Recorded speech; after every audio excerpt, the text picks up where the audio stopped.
Awesome. Thank you, Jonathan. Yeah, we're excited to meet with you today. This is our second training session with the Knoxville Bar Association. So Decisis launched last month for all members of the Knoxville Bar. For those of you that may not know, Decisis is a legal research solution that is designed specifically for as a member benefit for bar associations. So we're excited to be partnered with the bar. Joining today with me is Kevin Bashaw, who is the product director. Kevin is a licensed attorney in Ohio. He also has done a ton of legal research, not only on Decisis, but on about every legal research platform that's out there. So I know Jonathan mentioned it, but if you have any questions today, we would love to answer those for you. Make sure that you're comfortable using Decisis going forward. Before we jump into the demonstration, it's important to know how to access Decisis. So if you go to knoxbar, knoxbar.org/Decisis, and that's DECISIS, that will take you to the homepage once you're logged in through the KBA website. From there, you'll see that there's some tutorials on there. You'll see just a brief overview about Decisis, and then you can actually access Decisis right through that page. So once you click on that link, it's going to take you to the homepage, and that is where Kevin is going to pick up today for his demonstration. This demo and process should last about 30 minutes today. So if you have any questions, feel free to put them in so we make sure to save time for them. Otherwise, I'll hand it over to Kevin. All right. Thank you, Chris. Sorry, Dan, rather. Chris is fine. Previously, I've been working with Chris, so my apologies. So thank you, Dan. It's really great to be working with all of you guys today. So let me share my screen here. We'll go through just real briefly how to access Decisis and some of the legal tips and tricks of working with Decisis. Really fantastic. So let me share my screen here. And I'm going to share my screen. You should be able to see it in a second. So you might first want to ask, how do I access Decisis? As Dan had mentioned, you're going to go to the Knoxville Bar Association's website, and you'll notice that this slider right at the top will actually go through, and I think that we just passed the one. So you can see that there is this link to Decisis right in the slider. You can't miss it. And then you'll be able to, let me try that one more time. It went a little bit too fast for me by clicking. So you'll see right there, once you click into it, it's going to ask you to log in. And once you log in to the actual website, then you're going to be able to go through and directly access the platform of Decisis. Really simple. You don't need your own, username and password for Decisis, which makes it a lot easier because it seems like everything asks for username and passwords, and it's always nice when that's taken care of for you. So once you log in, you'll go to Decisis. Now, as I go through, I'm going to just go off camera just so that I don't have any kind of glitches in terms of the audio. Sometimes that happens when I'm sharing my screen and video at the same time. So just giving you a heads up on that. So this is Decisis.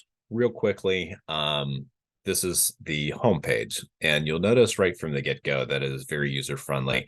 We have really worked with Decisis in building it in a way that is uncluttered. I think you'll appreciate that, and really able to get you where you need to go very quickly and easily.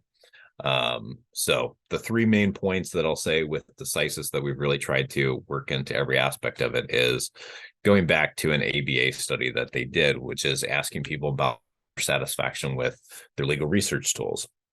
And people were dissatisfied off of three main areas. And that was the actual search results, the ability to find what they needed to, so to actually having a user interface that was uncluttered and was streamlined to what they needed to get to. And then third was being able to locate the cases and statutes that they needed to and be able to see how those related to each other. So very simply, if you've done any legal research on any of the platforms, you'll probably be able to go without any instruction with Decisis, but we'll cover some of the aspects that are helpful. So we put our search term here, we select the type of content that we search, and then we also would then select our jurisdiction. Before we run a search though, I want to point out two different help options, which I think that you'll appreciate. So if you ever have any questions, I'll point you first to the Help Center. That's going to be in the top right of the screen. So let me zoom in here. You'll see that there is this question mark icon in the top right, and it says Help. If I click there, that will take us to the Help Center. So with that, we have a number of really great resources here, which include quick links, popular articles, frequently asked questions. We have videos laying out some of the different features and how to use things on Decisis. But what's really fantastic about the Help Center is that you don't have to figure out where to actually go from there. If you actually just use the search at the top, you can type in something like standard citation if I wanted to look into information regarding that, run a search, and that will go across all the different resources for ourselves. So we don't have to determine if it's a frequently asked question or something. We can just run that as a broad search and actually be able to pull all the different relevant information from all the different sources that we have in our Help Center. So really helpful there. Again, from the home page, we're just going to go in the top right. That's going to be our Help Center, and then we can run a search or click on an individual article or link there. Second help option is going to be in the bottom right, and that's going to be our live chat option. So right here in the bottom right, you'll see this chat icon. If I click on that, that will take us to an actual live chat. And what's really great is you'll see right at the bottom, I'll highlight this, and let me zoom in real quickly, that we actually have coverage every day of the week. So really great if by chance you are unfortunate and have to do some research over the weekend, like many of us do. We actually have coverage there. Now, this is not a bot or anything along those lines. This is an actual live person. So that live person is either a JD or someone who's really familiar with legal research and the legal field, meaning that the help that you get through our live chat is not going to be limited to just technical support. It's going to be related to also your legal research questions as well. So if you had a question as far as how do I find this statute related to this matter that I'm dealing with, they can suggest actual search terms to be able to go through and find what you're looking for very quickly. Great resource. I just want to point that out. So again, from the home page, on the bottom right-hand corner, you'll see this chat icon. We'll just click on that, and that will take you directly to the live chat support. Really helpful. Now, we're going to run a search. I want to call your attention to, before we do, that there are two main ways to be able to search through Decisis. The default way is going to be searching all legal content. So that's going to cast a broad net, be able to pull all the different content types out there as we go through a search. And then we also have this browse specific legal content, which we'll touch into in a few minutes, but I just want to point that out. This is really great if you need to actually browse through the table of contents, view the different content types and libraries, as well as being able to search a specific pinpoint source or sources. So you can actually go through, instead of doing that broad net, you can really have a very narrow focus. It's just one catalog. So very helpful. Again, we'll cover that in a second. So let's put in a search term. I'm just going to start typing something simple, breach of contract. And as I go to type, you'll notice that Decisis is actually going to recommend different documents, cases, statutes, and content for me. So right under documents, it's trying to guess the best case, statute, or relevant document related to what I'm typing in. And it's intelligent enough to be able to determine that breach of contract is an actual legal term of art. So you can actually see at the bottom that it's going to even suggest different legal phrases that are related to what I've typed. So we have breach of contract material, cancellation, so on and so forth. Now, I want to point that out because it's really helpful to understand why Decisis, you might get some better results in terms of search than you have on some other platforms. And that is because when we search for breach of contract, it's recognizing that as a legal term of art. Other platforms, what they might do is they will do a 3-word search. So they will actually search for the word breach, the word contract, and the word of. That's problematic. And as you can probably imagine, that's going to be an issue when we are trying to find relevant cases to our matter. If it's prioritizing cases where there's a lot of instances of the word of, I'm going to get some results we might not expect. So just want to point that out. You'll see in the actual results that is doing exactly that. And I'll show it to you. So that's our search terms. We can search either with natural language as we are. We can also use terms and connectors. If you are a terms and connectors Boolean search, you'll notice on the right that there is a list of some of the more popular search term operators. So that's not the entire list, and we'll show you how to get to the entire list if you want to, but that's just kind of a reminder. If you are a heavy search term operator searcher, then you'll probably see that these are very familiar to you in what you've used on other platforms. So with that, we will select cases as our content type, and then a few words about jurisdiction. So on jurisdiction, it's easy enough. We can select a state, for example. We can select multiple states if that was relevant to us. You'll notice too that at the top under state and territories, we can actually select all of them. So if you want to see everything in terms of the state and territory level, we can just select all. If that was too much, we can actually select none. And then we'll be able to do the same thing on the federal side as well. So we can select all federal and then just run the search there, or select none. Now we can also select a specific circuit court with a state if we want to. Now, I want to call your attention to something that is pretty handy, which is we can select a state, and then right at the top, there's this toggle that's to include related federal.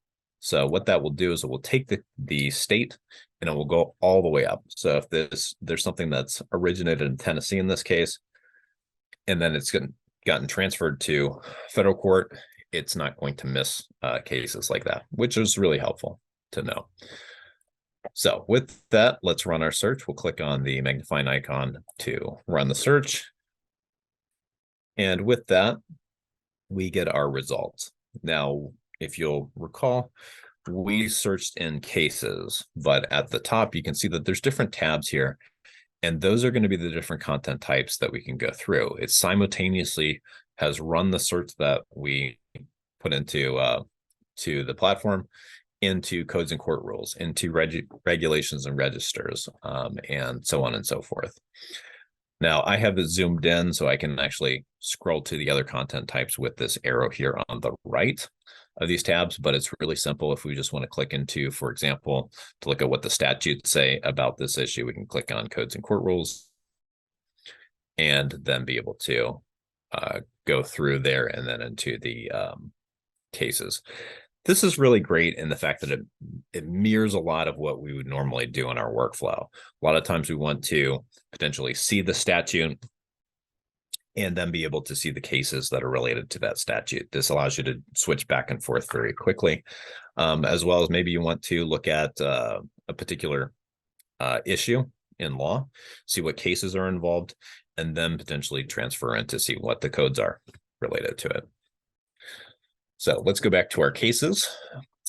We have a lot that is pulled, which is not surprising, but many times we would want to narrow our results down. So that's going to be on our filter in the top left of the screen. You'll see this icon here of filter. We'll just click on that, and that will open our filters for us. So from here, we can actually narrow it down by our keywords, by specific court, by date range, or collection. So you'll notice that there is a plus next to the actual courts. If we open that, that will actually give us the following courts under that we can actually select. So really helpful if we want to go through, we can see what the underlying courts might be that we want to select, and then select the individual courts or all of them that are within that. And that's going to be on the federal side as well as the state side as well. Now, in terms of the date range can be really helpful because if there's an actual legislative change, sometimes what we would want to do is actually put that start date as when that law was in effect to be able to pull just the cases that happened after the effective date of that legislative change. Or potentially, if our matter happened before that legislative change, we can put that effective date as the end date and be able to pull everything before that. So really helpful in many criterias. I'm just going to filter by keyword. So I'm just going to put in a follow-up term of union, hit plus next to it, and then apply. So there we get our results. I'll point out real quickly too that you'll notice that we typed in breach of contract, but Decisis is intelligent enough to be able to determine, again, that that is a term of art. So it's actually pulling the entire phrase that we looked for, breach of contract, but it's also separating that out as well. So it's recognizing that contracts or breached is also relevant to that legal term of art. And it's highlighting the follow-up filter term of union in a different color so we can see where that is coming up. Now, our results are going to be by default in terms of relevance, but you can also sort by a number of other areas as well. This can be really helpful in pulling out what you're really trying to find in your legal research. So document title, we have a alphabetical and reverse alphabetical. Date, newest to oldest, oldest to newest. So if you want to see the oldest case on a matter, easy enough to pull that out. If you want to see the newest case on your matter, again, very easy. Jurisdiction, alphabetical and reverse alphabetical, and then court highest to lowest, lowest to highest. Now, I'm going to call your attention to this top one. This can be really helpful if you just want to see the biggest cases that have happened recently. This court highest by date newest is great. And what it will do is it will take, for example, this 820 cases that we have and pull just that out as our top cases. So we're not necessarily filtering by that. We're actually just reorganizing it. So I don't have to go through 820 results and find out where those are. Individually, I can actually pull those out to the top of the list so that that's my first page. Really helpful. Now, right next to our sort abilities, you'll see that there is the ability to add a search to bookmarks. We'll go into bookmarks, but I want to point that out that if you are running a search on a regular basis, you can actually just bookmark this. What this will do is it will take your search terms, your criteria that you've put in, and then it will save that. So you can actually just click on that under your bookmarks and then rerun that search rather than have to click on that each time with the different filters in place. So if you want to bookmark it, you're just going to click on that icon. It will change colors for you. You'll see if I want to unbookmark it, I'll just click on that again. It's going to confirm that I want to remove it from my bookmarked documents and or searches, and then it is removed.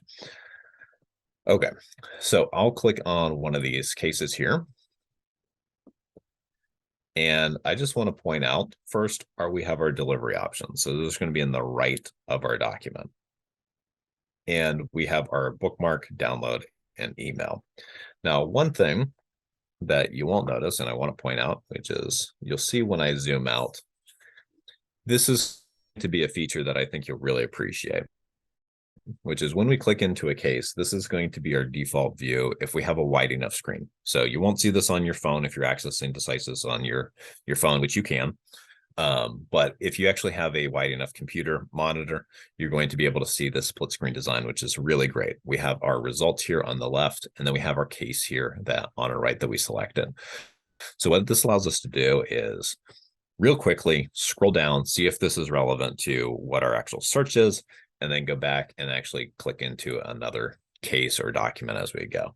So it makes it tremendously fast rather than the default that you would normally get on platforms is to click into a case, then click back, click into a case, click back, so on and so forth. Or if you're like me, open up 50 tabs and try to figure out where you are in your legal research.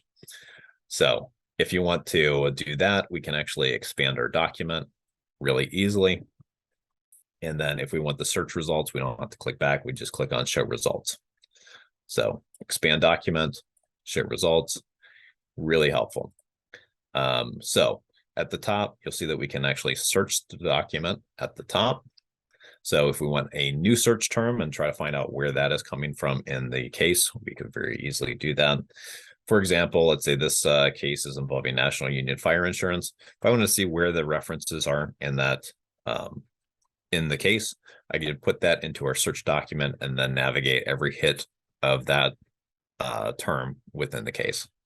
I can navigate by page numbers as well, and then also be able to see the search terms that we already ran and be able to pull those out. So if I want to see where the entire phrase breach of contract is showing up in this case, we could click on that. And then using these arrows, I can go through each hit of that. Now this case only has one reporter. Let's go to the next case real quickly. Hopefully we can get one that has a few. Okay, so well, let's get to the next one again. Well, I'm definitely hitting a streak at this, but I'll just point out real quickly that if there's multiple reporters here, it can be really helpful because you can actually select the reporter that you want, and then it's going to realign the page numbers for you automatically. So that's helpful if the opposing counsel cites to a different reporter. You can click onto that reporter that they've cited to, and then it's going to organize the pages regarding that reporter. Really helpful.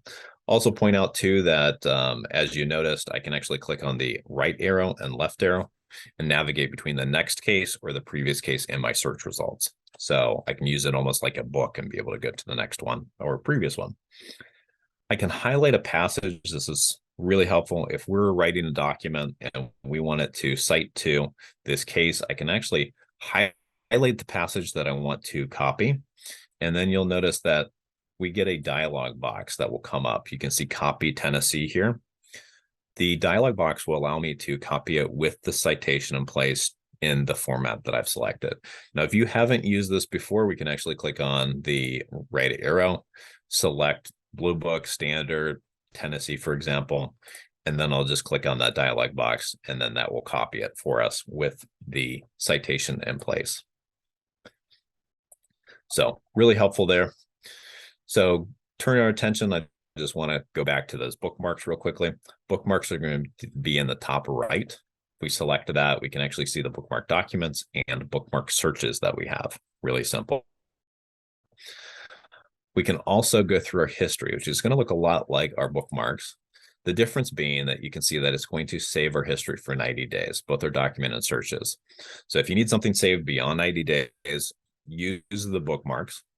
But if it's within that 90 days, it's really helpful. If you get disturbed, unfortunately, which happens a lot when we're doing legal research, you can just go back to our history, which is this hourglass icon on the top right, and then be able to see where you were and pick that up. Now, I want to go back to the homepage and show you that other way that we can actually search. So we can go to our browse specific legal content. And then from there, we're going to select what content catalog we want to dive into. So I'm going to select codes and court rules, but you can select the one that you're interested in. And then we're going to select our jurisdiction. So I'm going to select Tennessee. At the bottom, you'll notice we have a toggle that says include related federal. I'll select that because there's a few federal sources that I want to click on to show you. I'm going to hit apply. And then I really want to call your attention to this bottom toggle here, which is set as default catalog. If we enable this, this means that this will keep this persistent and sticky for us the next time that we come in here. So we don't have to select codes and court rules in Tennessee with related federal. That's going to be there automatically for ourselves. So we'll save you some time. From here, you'll see that we have the option to select one of the different collections here. So we can select, for example, the Tennessee code. And then from there, we could run our search directly into the Tennessee code. So I can type in theft, for example, with that selected, and we can actually pull that directly up. Now you'll see that it's not searching everything under the sun that we did in our first search, which again can be helpful, but this is really targeted if I want to do that. I can also go back there, you'll notice, and then I can actually select multiple sources. So if I wanted to run a search across the Tennessee local, state, federal court rules, Tennessee Constitution, and the Tennessee Code, I can run a search directly in there. Sometimes you would potentially want to also browse a source and actually go to the table of contents. So you'll see this icon right in the right. So at the top, it says that that symbol is clickable and is the table of contents.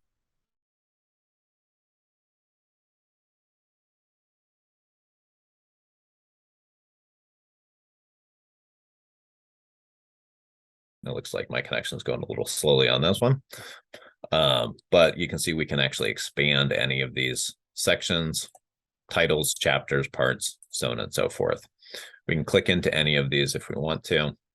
And then I'll call your attention to a really great feature, which is we have the archive code versions as well. So if you want to see what this previous version of this was, or let's say that your matter,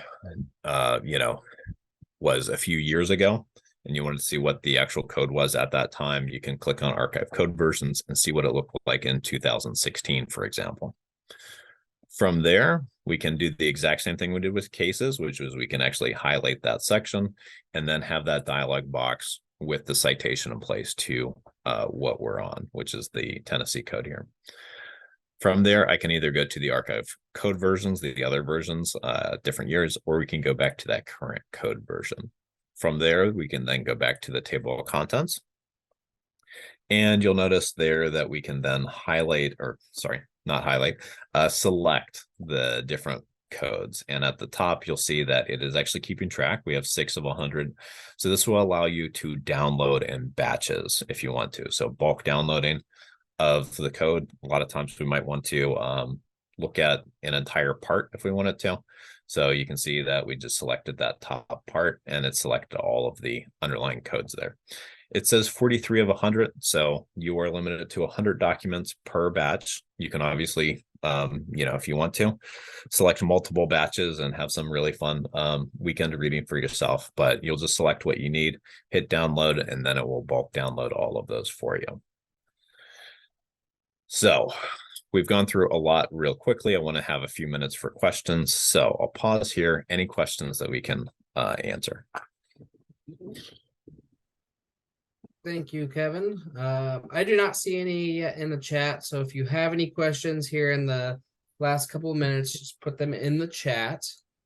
I will also put both my email address and Kevin's email address in the chat.